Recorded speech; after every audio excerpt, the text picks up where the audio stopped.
어떤 사람이 미국의 유명한 정신과 의사를 찾아가서 이렇게 질문했습니다. 박사님, 만약에 심각한 신경쇠약증에 걸린 환자를 처방하신다면 어떻게 처방하시겠습니까? 그때 이 박사님이 이렇게 대답했습니다. 지금 당장 집을 나서십시오. 그리고 주위에 어려움에 처한 사람을 찾아가 도움을 베푸십시오.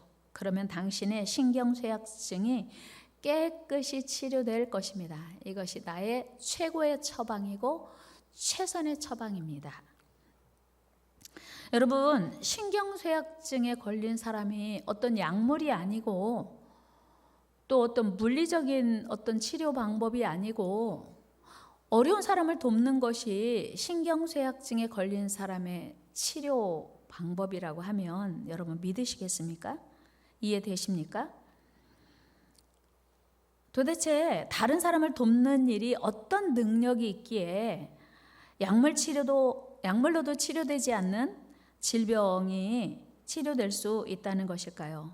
그리고 다른 사람을 돕는 일이 결국 내 질병을 치료하는 길이 될 수 있을까요? 대단한 역설 또 신비 아닙니까? 오늘 본문에서 사도 바울은 하나님의 자녀가 된 우리가 전에는 어둠에 속했다. 그래서 어둠의 지배 아래 있었고 어둠에 속한 삶을 살았다면 이제는 빛에 속했고 빛의 자녀가 되었으니 하나님의 자녀답게 빛의 자녀들로 행하라는 것입니다. 여러분, 이 세상을 살아가는 사람들의 대부분의 삶의 기준이 뭘까요? 대부분 기준은요, 나예요. 나 자신. 삶의 기준이 나에게 있어요. 육신의 지배를 받는 이 세상의 대부분의 사람들이 내 육신의 만족을 위해서, 내 육신의 욕구 충족을 위해서 살아갑니다. 그런데 사도 바울은 육신의 욕구대로 살면 반드시 망한다, 반드시 죽는다고 우리에게 말씀하고 있습니다. 로마서 8장 13절 14절 말씀 읽겠습니다. 너희가 육신대로 살면 반드시 죽을 것이로되 영으로서 몸의 행실을 죽이면 살리니 무릇 하나님의 영으로 인도함을 받는 사람은 곧 하나님의 아들이라. 아멘. 그러니까 우리가 누구의 인도를 받느냐에 따라서 하나님의 아들, 하나님의 인도를 받으면 하나님의 아들이고 세상의 지배를 받고 마귀의 지배를 받으면 마귀의 자녀라고 하는 거예요. 그러니까 우리가 오늘 교회 와서 예배를 드렸냐 안 드렸냐도 중요하지만 내 삶의 중심에, 내 삶에 누가 나를 지배하는가가 그렇게 중요하다고 하는 거예요. 그렇습니다. 거룩하신 하나님의 자녀가 된 우리는 하나님께 속하여 성령의 지배를 받습니다. 그리고 성령의 인도를 받는 삶을 살아갑니다. 여러분, 성령의 인도 따라 사는 삶이란 빛의 자녀로 사는 삶입니다. 그리고 빛의 자녀로 사는 삶은 하나님이 기뻐하시는 삶입니다. 우리 에베소서 5장 10절 말씀 같이 읽습니다. 주를 기쁘시게 할 것이 무엇인가 시험하여 보라. 아멘.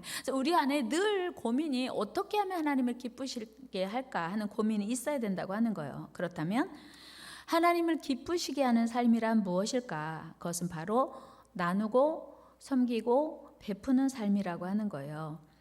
여러분, 하나님은 우리가 죄 가운데 빠져서 영원히 멸망할 것을 불쌍히 여겨서 그 아들 독생자 예수 그리스도를 이 땅에 보내셨습니다.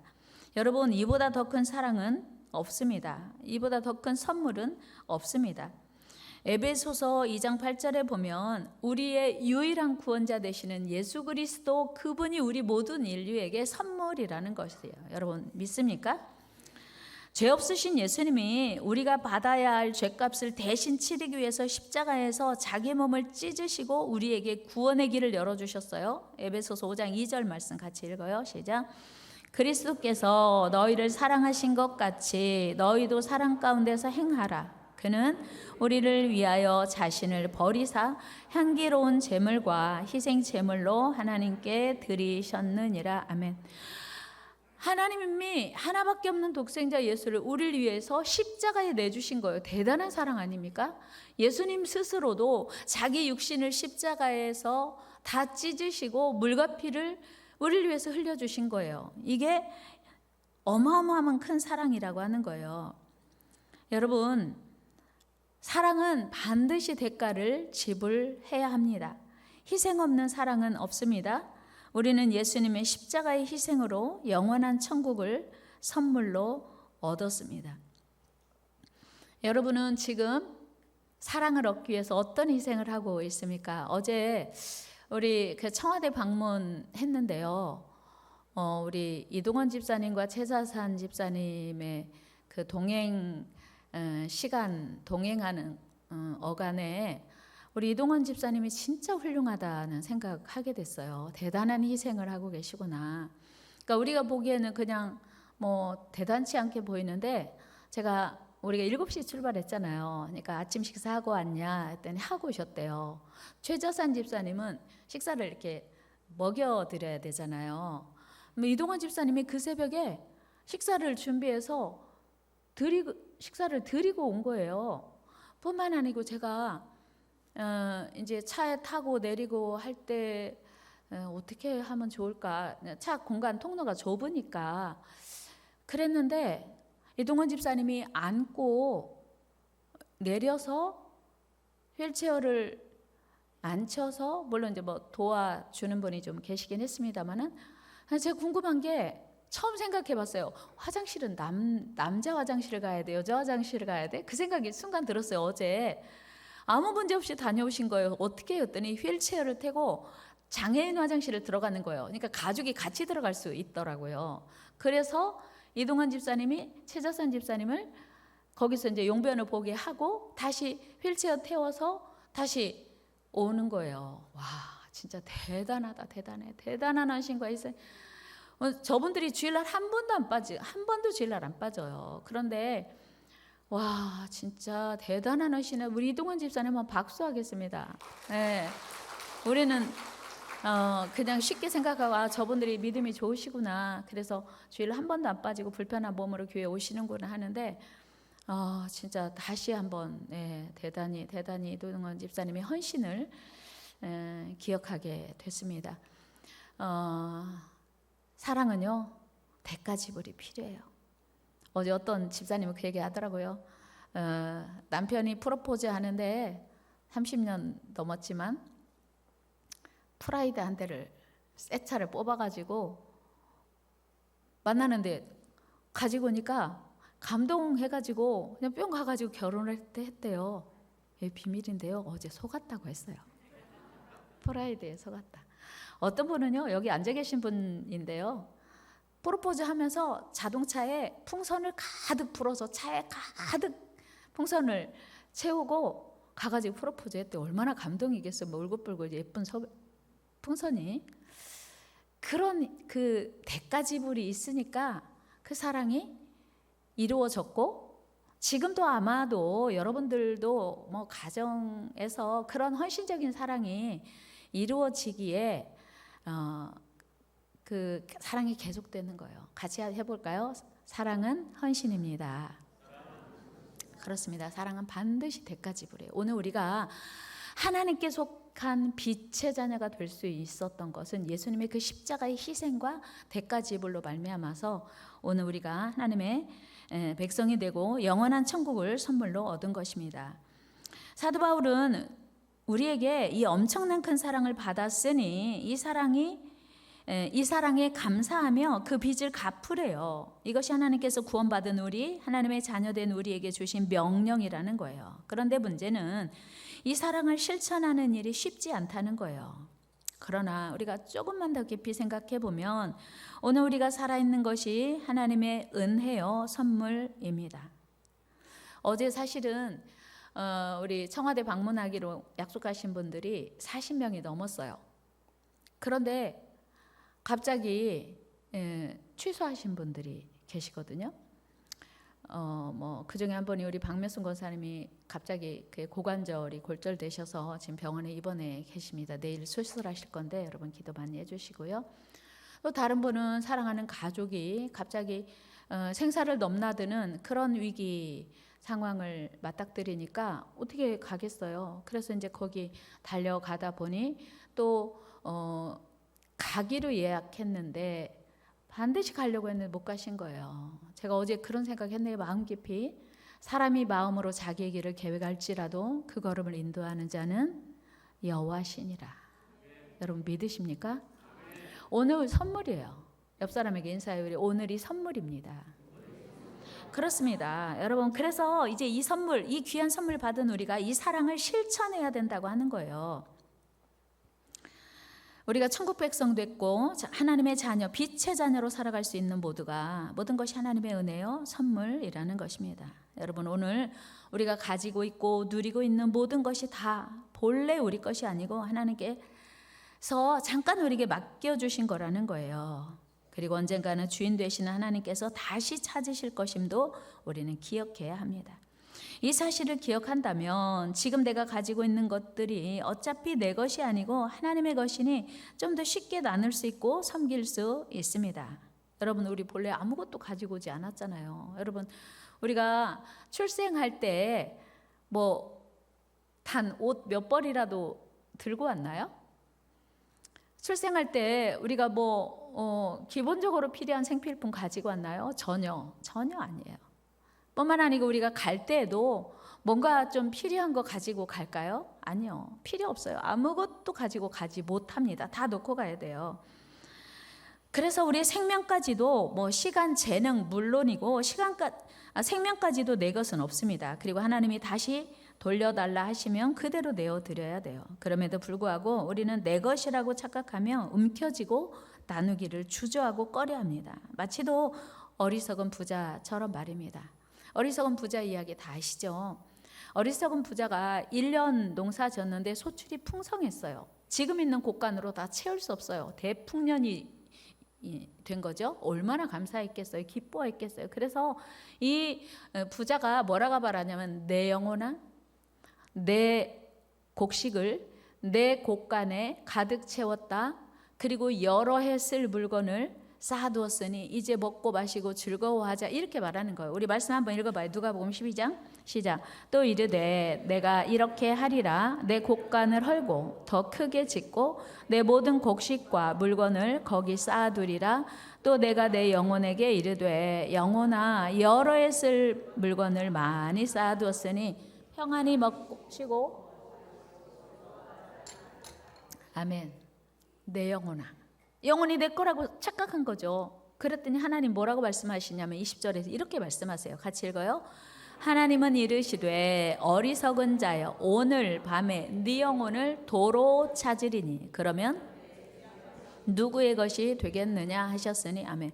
그러니까 쌓아놓은 거, 준비해둔 거, 너 오늘 밤이 네 끝이야, 네 생명 끝이야. 그럼 그거 다 누구 거 될 거야? 이렇게 하나님 말씀하시는 거예요. 그러니까 내가 내 거라고 착각한 것이 네 거 아니야 라고 하는 거예요. 여러분, 사실은요, 우리가 다 알고 있죠. 사람이 죽으면 돌아가셨대 라고 말하죠.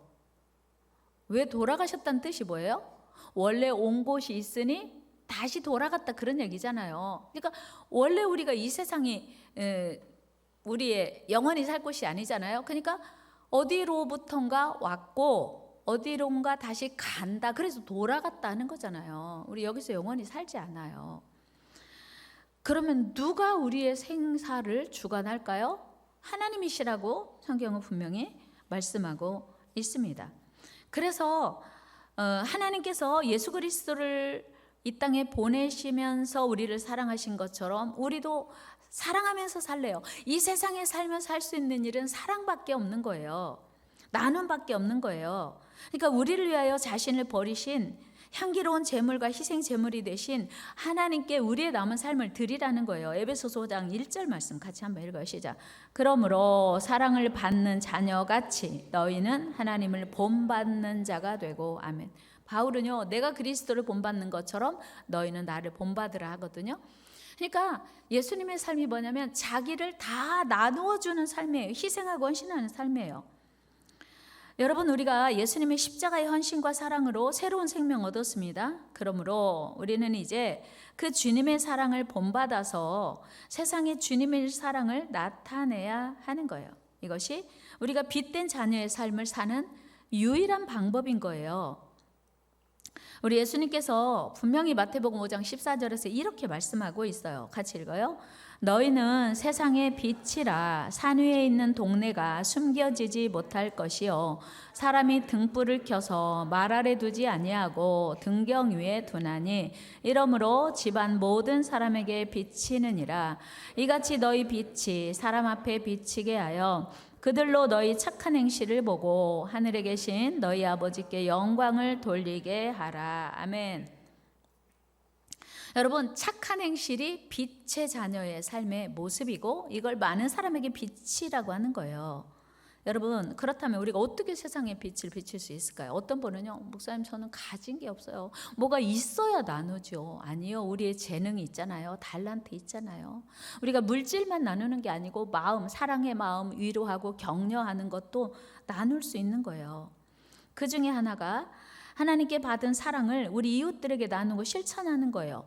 이게 뭐냐면 전도하는 것도 나누는 일이에요. 부지런히 우리에게 있는 생명의 복음을 누군가에게 전하는 것도 이거 나누는 일입니다. 그리고 이제 물질로 나누는 게 구제, 이웃사랑이겠죠. 물론 구제는 단순히 물질적인 지원만을 의지하지는 않습니다. 우리의 시간과 정성, 기도, 또 격려, 위로 등을 통해서 나누고 구제할 수 있습니다. 그렇습니다. 우리가 가진 것을 나누는 것은 하나님이 원하시는 일이요, 기뻐하시는 일이요, 그리고 하나님의 뜻입니다. 여러분, 하나님을 사랑하십니까? 여러분, 하나님을 사랑하세요?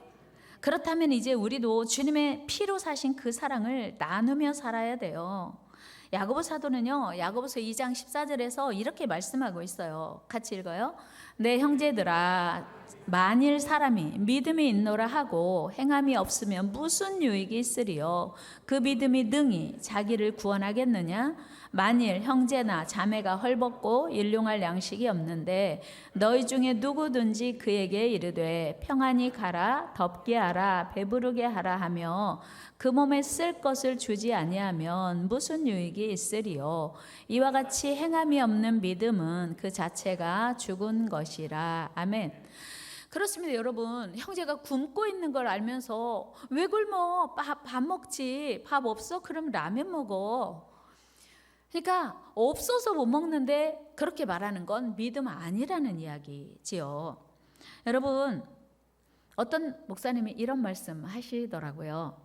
아브라함이 100세에 낳은 이삭을 하나님께서 모리아 제단에 드리라고 했죠. 그래서 드렸는데 왜 그렇게 쉽게 드릴 수 있었냐면, 물론 뭐 아브라함이 쉽게 드렸는지 어렵게 드렸는지는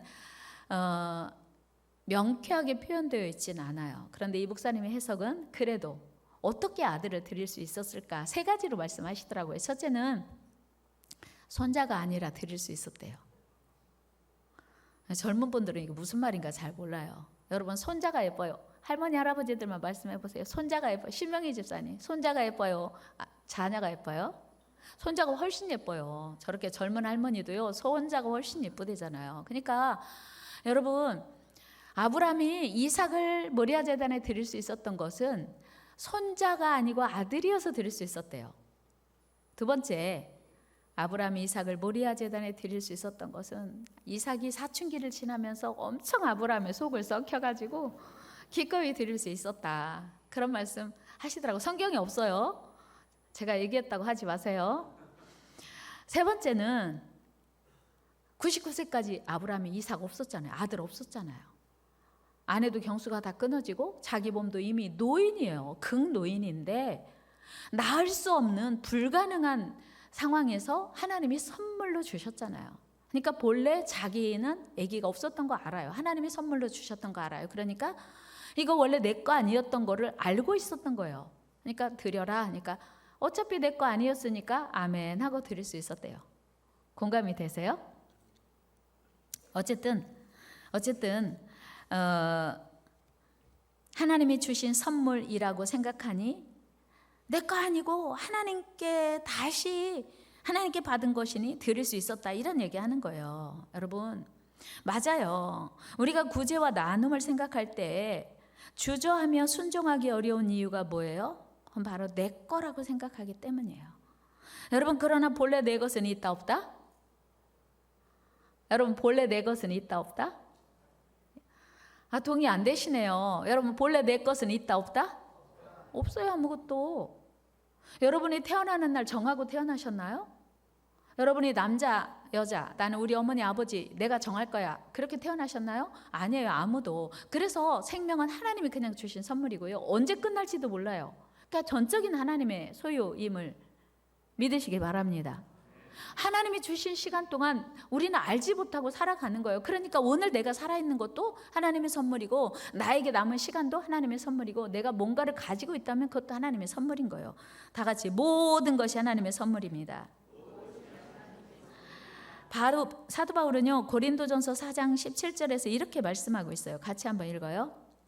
누가 너를 남달리 구별하였느냐? 네게 있는 것 중에 받지 아니한 것이 무엇이냐? 네가 받았은즉 어찌하여 받지 아니한 것 같이 자랑하느냐? 아멘. 여러분, 오늘 우리가 가지고 있는 거, 누리고 있는 거, 그 목소리도요, 하나님이 주신 거예요. 선물이요. 그 목소리 맞지요? 제가 늘 기도해요. 하나님, 저도 찬양 잘하고 싶어요. 저도 아름다운 목소리 주세요. 선물이에요, 선물. 그런데 나는 아무것도 받은 거 없어, 나는 그래서 나눌 것도 없어, 이렇게 생각하는 것이 교만이라고 하는 거예요. 그런데 하나님께서 주신 것을 나눌 때 하나님께서 더 주신다고 약속하셨어요. 누가복음 6장 38절 말씀 읽어. 시작. 주라, 그리하면 너에게 줄 것이니 곧 후히되어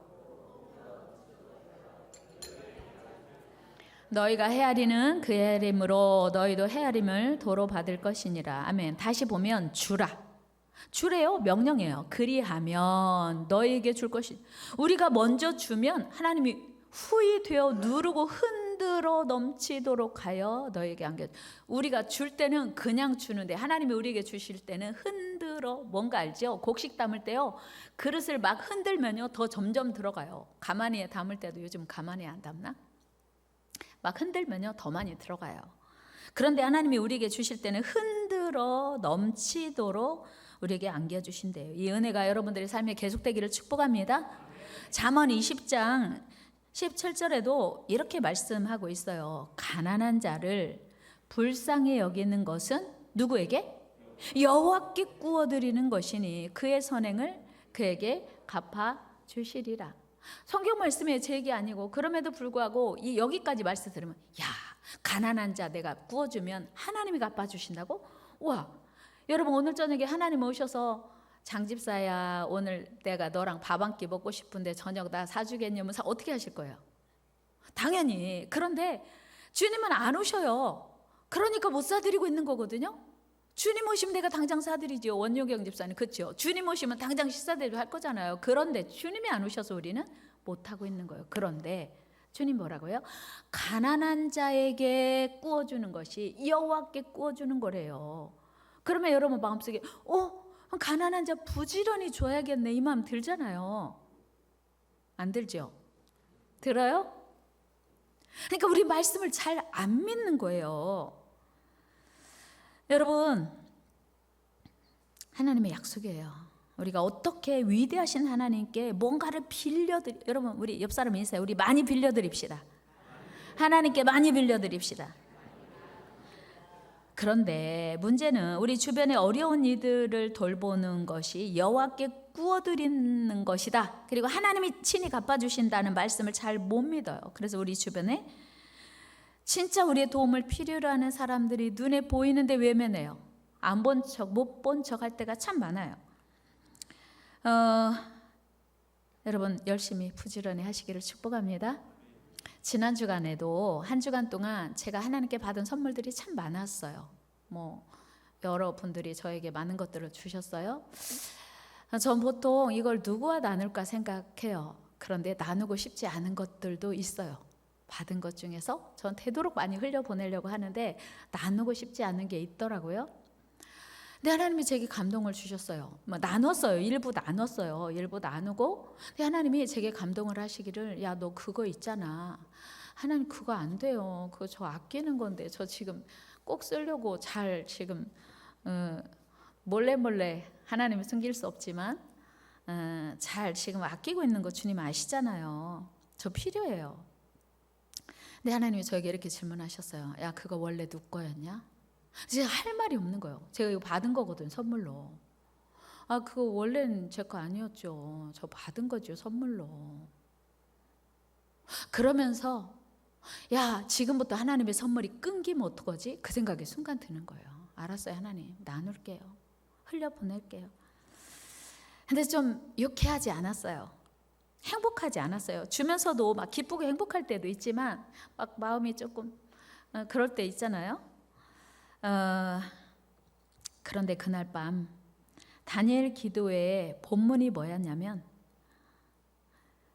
지극히 작은, 여기 있는 지극히 작은 자 하나에게 한 것이 곧 내게 한 것이니라. 그날 밤이 본문이었어요. 그 향기 나는 사람들 대표 임정택 대표님이 그 말씀 하시는데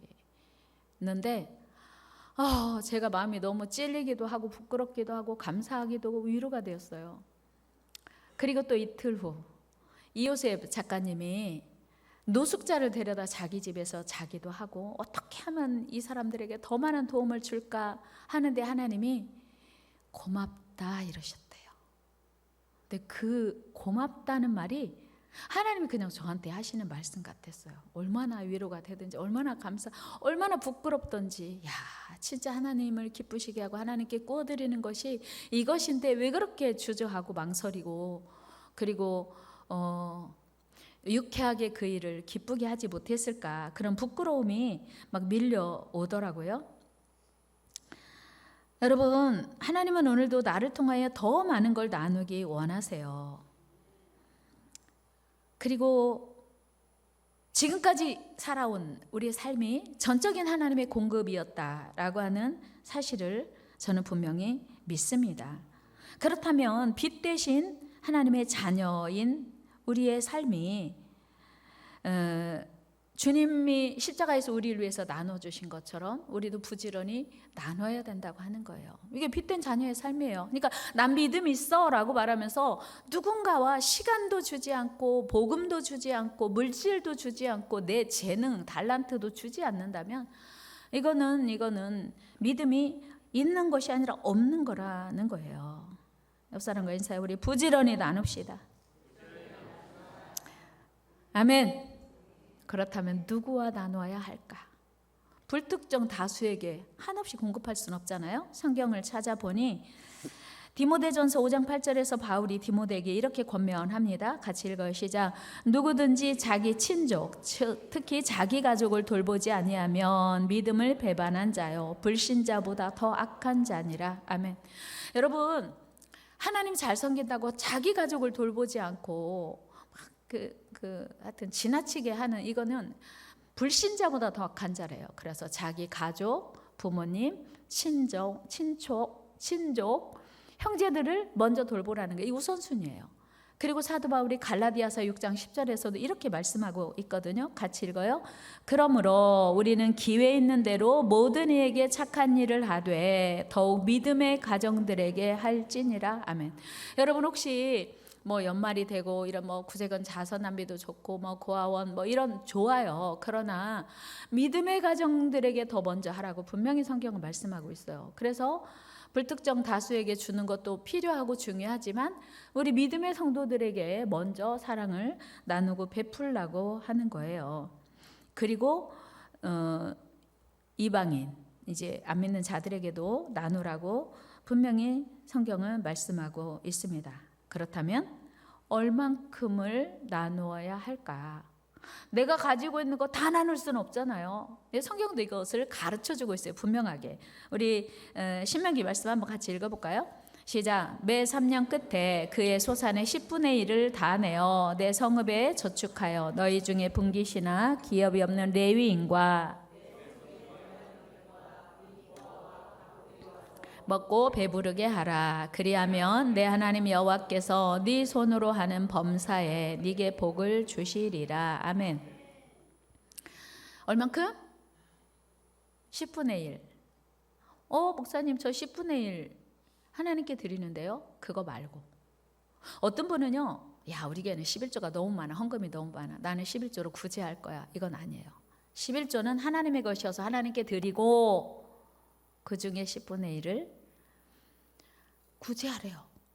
객과 고아와 과부들을 돌보는 데 쓰라는 거예요. 그렇게 많이요? 많죠. 그러니까 사실은요, 우리가 부지런히 나눠야 돼요. 부지런히 섬겨야 돼요. 근데 우리가 그게 쉽지 않잖아요. 그래서 잘 못 나눠요. 그러면 하나님이 알아서 다 가져가셔요. 없어져요. 그러니까 하나님께 드리지 않아도 드리지 않은 만큼이 어디론가 쓸데없이 지출이 생겨요. 안 나가도 될 게 갑자기 펑크 나면서 지출이 생겨요. 한번 해볼까요? 쓸데없는 지출이 생기면 덜 나눴는지 생각해 봅시다. 내가 하나님 거 잘 안 드렸나? 이웃에게 나눌 걸 잘 안 나눴나? 우리는 생각해 봐야 돼요. 근데 쓸데없는 지출 생기는 건요, 반드시 성경이 말씀하고 있어요. 하나님 거 온전히 드리고 이웃에게 나누면 쓸데없는 지출이 생기지 않겠다고 약속해 주셨거든요. 여러분, 부지런히 나누는 은혜가 있기를 축복합니다. 그래서 우리는 주님의 자녀 된 자로서 빛의 자녀의 삶인 나눔과 구제에 힘써야 합니다. 우리 모두 부지런히 나눔으로 범사에 형통한 복을 누리시기를 축복합니다. 그러니까 나누면 내 삶에 형통의 복을 주신다는 거예요. 여러분, 우리가 오늘 힘들고 삶이 어려운 이유는 혹시 나누지 못해서인 건 아닐까 생각해 봐야 돼요. 부지런히 시간도 나누고 사랑도 나누고 복음도 나누고 탤런트도 나누고 부지런히 나누고 베푸는 은혜가 있기를 축복합니다. 나누고 베풀면 더 풍성하게 되지만 나누지 않고 움켜쥐면 고인물이 썩듯이 사해바다와 갈릴리 바다의 차이를 아시죠? 사해바다는 받기만 해요. 아무에게도 주지 않아요. 단 한 마리의 물고기도 살지 못하는 죽은 바다가 되었습니다. 이런 악순환이 우리 삶을 계속 더 어렵게 한다는 거예요. 부지런히 나누고 베푸는 저와 여러분 되기를 축복합니다. 이것이 하나님이 원하시고 기뻐하신 삶이고요. 이 일은 십자가 지는 것처럼 힘든 일이에요. 어려운 일이에요. 그럼에도 불구하고 우리가 기억해야 할 것은 우리 주변에 어려운 사람들을 왜 두시나. 목사님, 우리 주변에 어려운 사람 너무 많아서 힘들어요. 순종하기는 어렵고 싫고 눈에 보이기는 하고. 여러분, 우리 주변에 어려운 사람이 있는 이유는 우리를 축복하시기 위한 하나님의 계획인 줄로 믿습니다. 아멘. 마지막으로 이야기 하나 해드리고 오늘 말씀 마치려고 합니다. 어느 가게에서 빵을 훔친 가난한 한 노인이 있었습니다. 그는 도둑으로 체포되어서 미국 뉴욕의 법정에 서게 됩니다. 이 재판을 맡은 라구아디아 판사가 노인에게 이 사실을 묻습니다. 당신이 빵을 훔친 것이 사실입니까? 노인이 눈물을 글썽이며 말했습니다. 당시서는 사흘을 굶었습니다. 그때 아무것도 보이지 않았습니다. 단지 먹고 싶다는 생각밖에 없었습니다. 이야기를 들은 라구아디아 판사는 근엄한 표정으로 판결을 내렸습니다. 당신의 절도죄는 벌금 10불입니다. 10달러입니다. 그리고 그 벌금은 대신 제가 내겠습니다. 라구아디아 판사는 자기 지갑에서 10불을 꺼내어 이제 그 노인의 벌금 대신 내면서 이렇게 말합니다.